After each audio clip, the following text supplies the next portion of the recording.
So my honest confession about my health anxiety, about my cancer scare, was it about a year and a half, 2 years ago?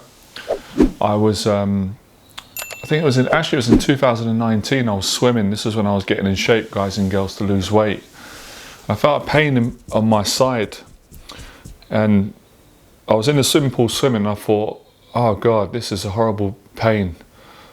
Hope this ain't cancer. And I thought, no, I get the thought out of my head, just ignore it, it's just a pain. So I ignored it, and I just continued working out around, we had 2019, then we had the lockdown, and every now and then the pain would come and go, and I just think, oh, it's probably just, I've just strained the muscle. And then sometime after that, I was here, something, I don't know what told me to do it. I got up on my bed, I was in this room, I checked my side and I thought, oh my God, what the hell is that? Nah, it must be in my head, I'm just imagining. I felt a lump here on my stomach on the side, and I'm not joking. I literally felt sick with fear and worry. I just felt terrified. I felt ill with anxiety. I just felt absolute hopelessness, and I was still in denial. I kept touching it again. I must be imagining it. Can't be a lump there. Absolutely terrified. I've called my mum. I'm hysterical on the phone because this is probably my biggest childhood fear. One of my biggest childhood fears is disease, especially cancer, especially dying of a disease.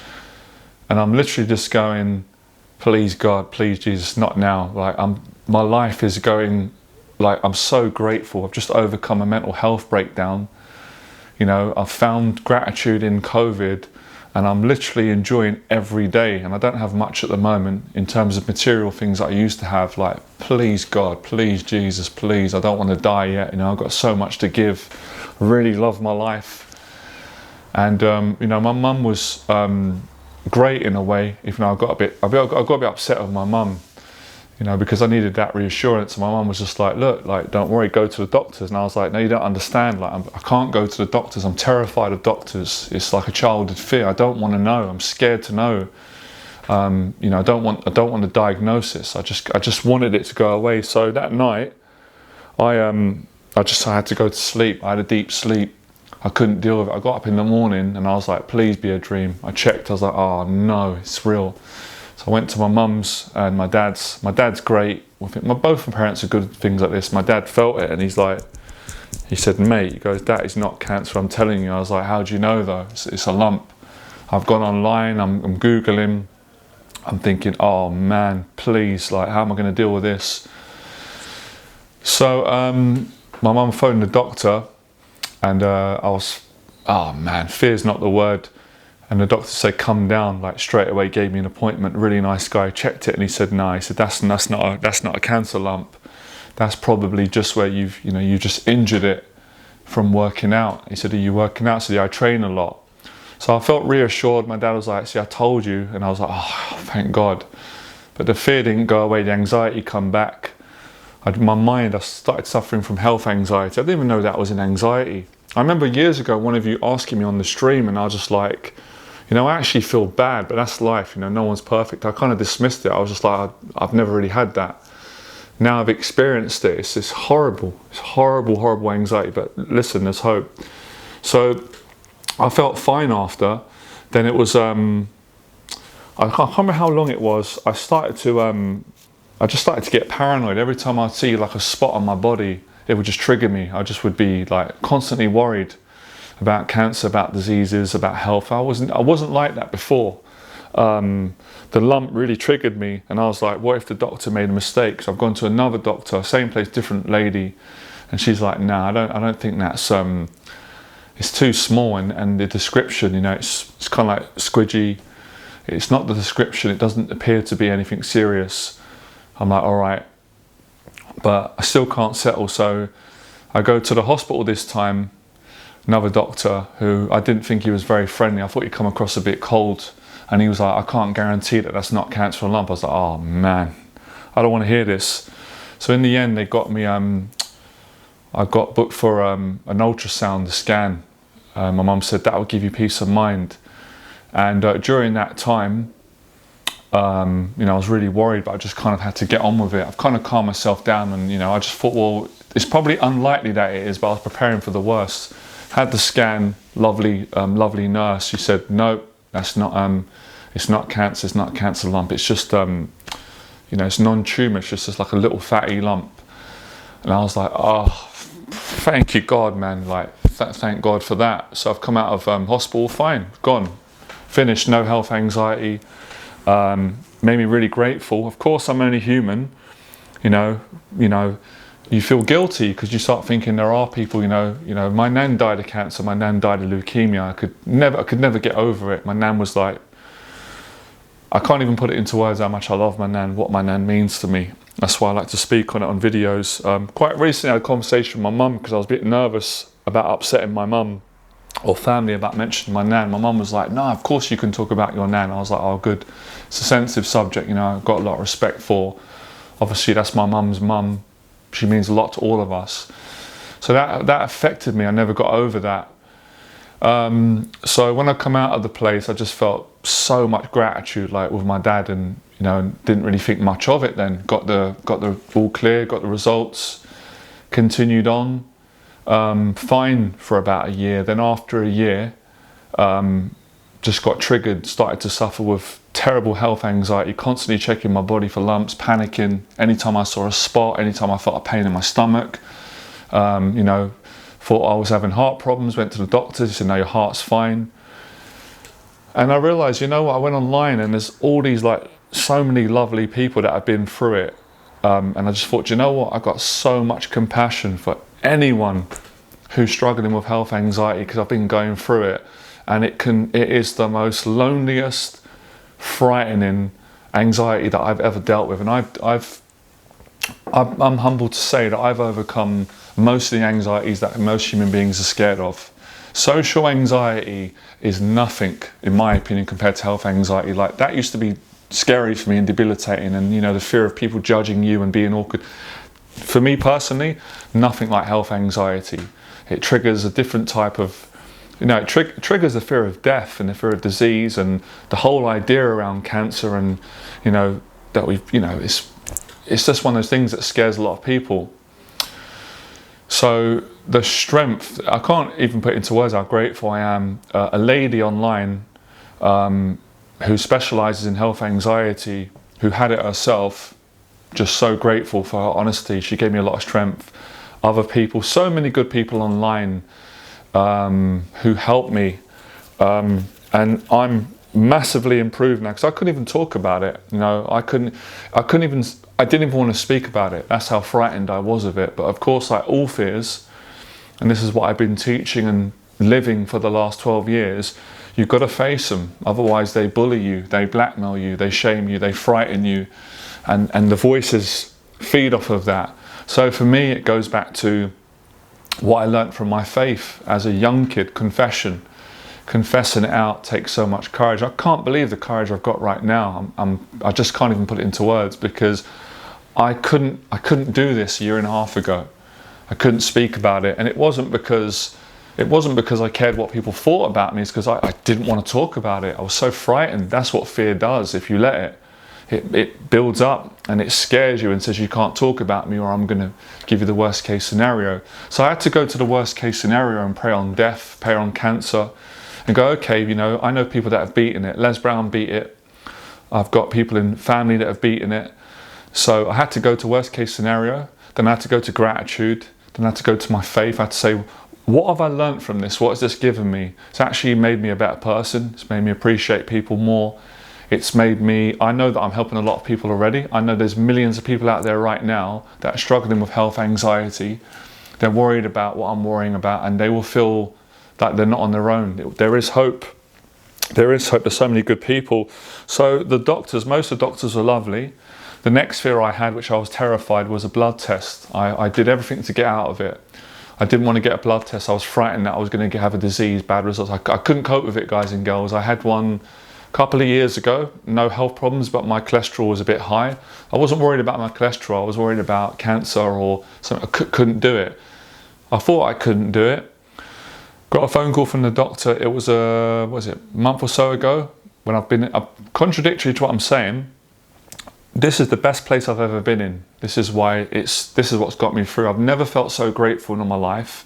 This is the happiest I've ever been.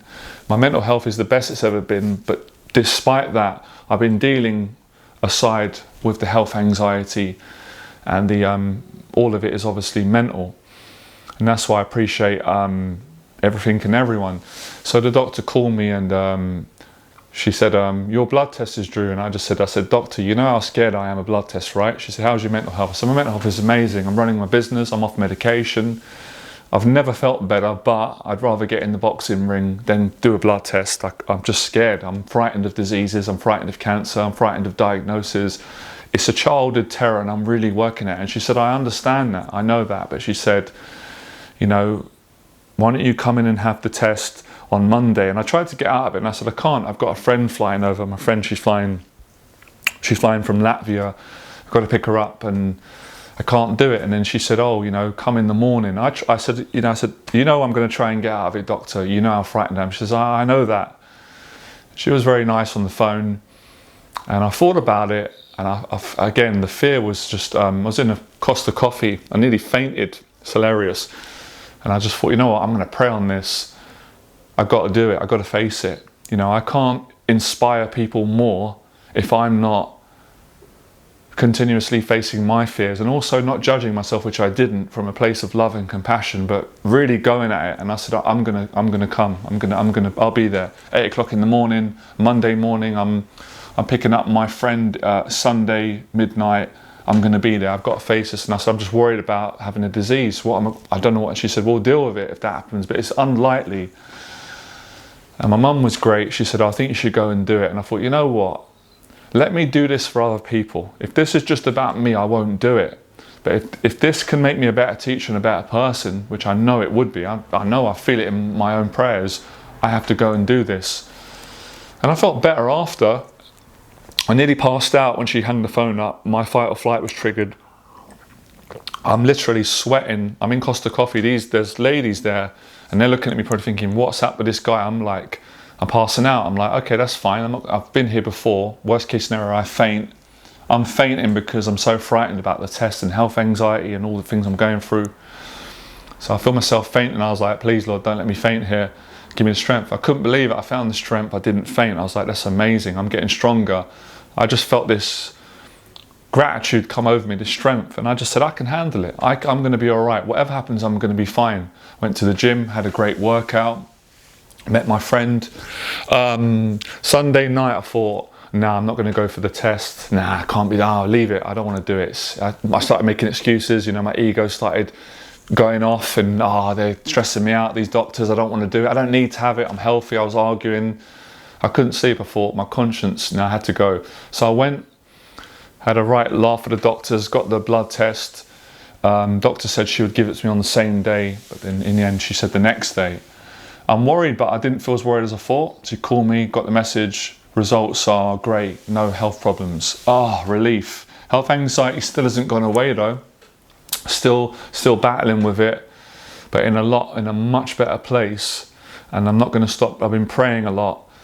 And the thing that's helped me the most at the moment is running my business, coaching the lovely clients I work with, simple things, my time with my family, good memories of my nan, just gratitude. This is real stuff. Good times with friends, doing the YouTube videos, and you could probably feel, I can feel it, you can feel it in my spirit. I'm in the best place I've ever been, but I don't know how I'm doing it. And I think it's because the mental health breakdown coming back from that really gave me more faith. And I think because I had to do it, and I know I'll say it now, I said it to someone at Spino, I've been so frightened, so terrified to my boots that I've had to become brave. And this has been the story I've wanted to share with the whole world, and I'm still sharing it, trying to explain it and not overcomplicate it. My courage comes from being terrified, petrified, and thinking I can't handle it, I can't cope, I can't deal with the worst case scenario. And I don't want to speak too soon, but for the last 40 years, I've always been able to deal with things that my mind will say, you can't cope, you're not going to handle it. And then of course, you realize what people can do, and you appreciate that other people are going through this. People die. I lost my nan to cancer. So many people do. So it makes you want to live more. It makes you want to be braver, kinder. I was doing these things anyway.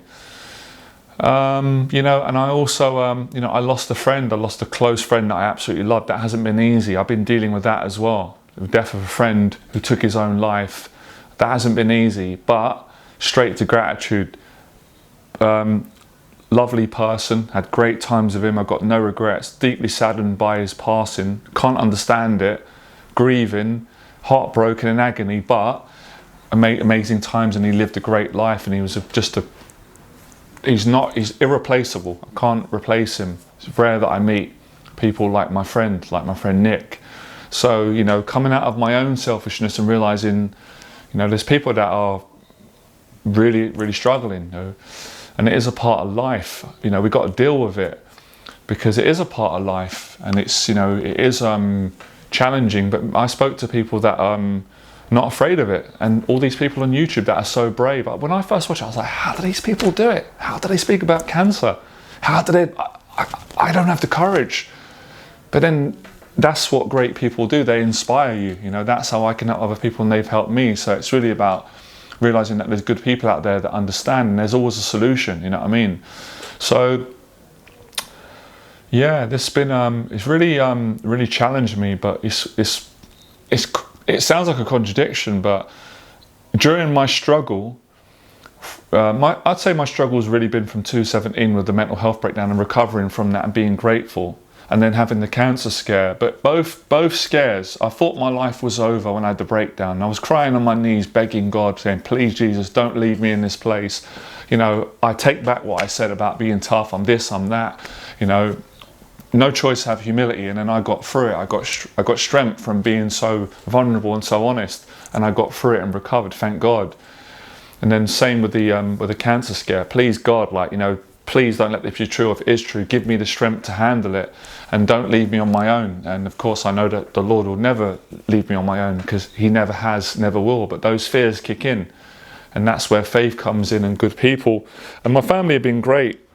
My clients have been great. I've told 2 of my clients, all of them actually, and they're just such good people. It restores your faith in humanity that there are a lot of good people out there, and that's how we help one another.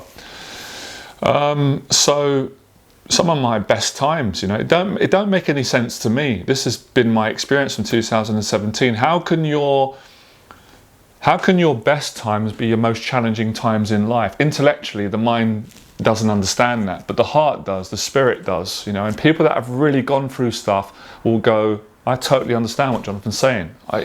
He's speaking my language, or, so it's, when you are forced, to find faith or gratitude or love or kindness or humility or asking for help, a different type of strength comes out of you that you'd never have to go to if you weren't going through the challenges.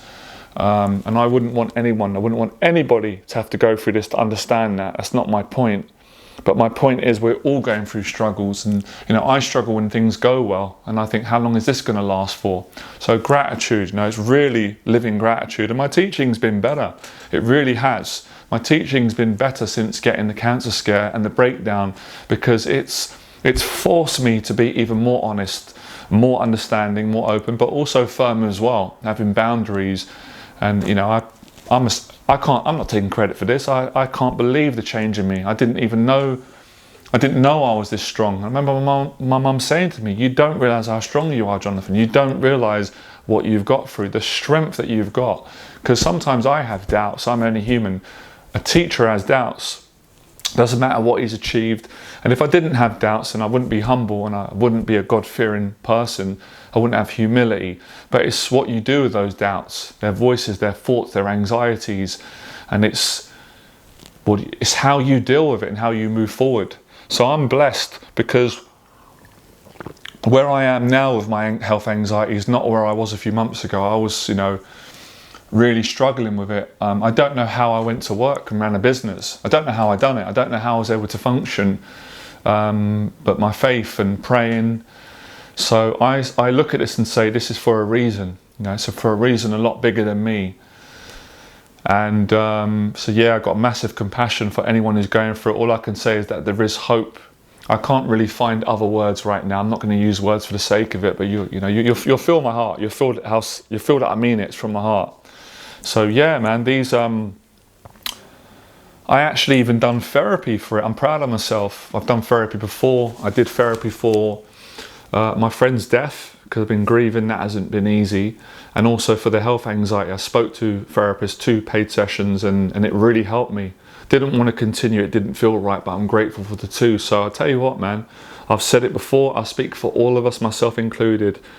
Speaking in this way, honestly, about your most terrifying fear is harder than going in a boxing ring. Some might disagree, but I'm telling you the truth. I've been in a boxing ring, it's scary, but this is more scary, confronting these emotions, getting it out, the honest confession. But the relief you get, the growth you get, the healing you get, without this, I would be stuck. I wouldn't be able to get through it and get stronger and see positives and go worst case scenario and tell yourself that if the worst case happened, I could handle it. I'd have no choice. I hope it doesn't happen. I don't want it to happen. I'm going to continue living my life, and obviously getting the all clear from the doctors and being healthy. And I've all these health scares I've had have made me go on the inside and eat my healthier diet. And that's why and the fact that I can speak about, my friend who means a lot to me, and this will mean a lot to him. And that's what friendship's about, that's what love is about. There's no, you can't say that, because, that's how you help people keep good mental health.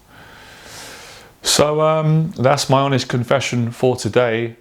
And it's weird because in my mind was arguing and fighting about doing this video. I wanted to do this ages ago. My mind was going, no, you won't enjoy it. It's going to frighten you more. It's going to make you feel depressed. It's not going to come out right. It's a lie. It feels great doing it. And you can see I'm joyous, I'm happy. And, people feel it, that's what I love about people. There's something about human beings, even if someone doesn't like your personality, they don't like how you look, they've got their opinion of you, but when you speak from your heart, it really does reach people in any medium, whether you're talking about health anxiety or challenges in life, death, grieving, or just things that we go through. It inspires people. It makes people know that they're not on their own, because regardless of what people say, we're only human and we've got a mind, and if we're not aware of it, if we haven't got the courage to communicate, your mind's going to say, you're the only one. You're the only one that's going through this. No one else can relate. Of course, that's the biggest lie, Even if my faith even teaches me that, that's the trick of the devil, trick of the demons, or the anxiety to make you feel that you're on your own, to make you suffer more. When you speak up, you beat these demons. You find peace, gratitude, and then you've got stories to tell, because it's what life's about. Life's about living. It's about challenging. It's about getting through difficult times and finding gratitude. And the conversations I've had recently they've just been unbelievable with clients and friends, and with myself, with my faith and my family. It's opened me up more. I'm more open now, even than I was before. And to a lot of people, that they said I was really open, but I knew that I wasn't. I knew that I still wasn't fully open. Yeah, I love the fact that I had the breakdown in 2017, and God humbled me, Jesus humbled me, because I needed humbling, because I did have a lot of pride. I was a good person, I had a big heart, and now people will really feel that I'm not better than anybody. I don't think I'm better than anyone, and I don't want to be. I want to be who I am and help other people as I have been, and continue and keep growing. So for me, the final thing is humility. Be humble, be grateful, and find people that can help you to face your fear and get out, and do not suffer. Any of you going through health anxiety now, speak to anyone who's listening, men and women, old and young, you deserve to be looked after. Do not suffer in silence. Trust me, I understand. Speak to someone. Don't do what I did for a long time, where I just bottled it up and said, I've got to be strong. I'm a teacher, I'm this. No, forget all that. At the end of the day, before being a teacher, I'm a human being. And you've got to look after yourself, and that's how you get stronger and you get through it, and then you come to a better place. There is hope. There's always hope.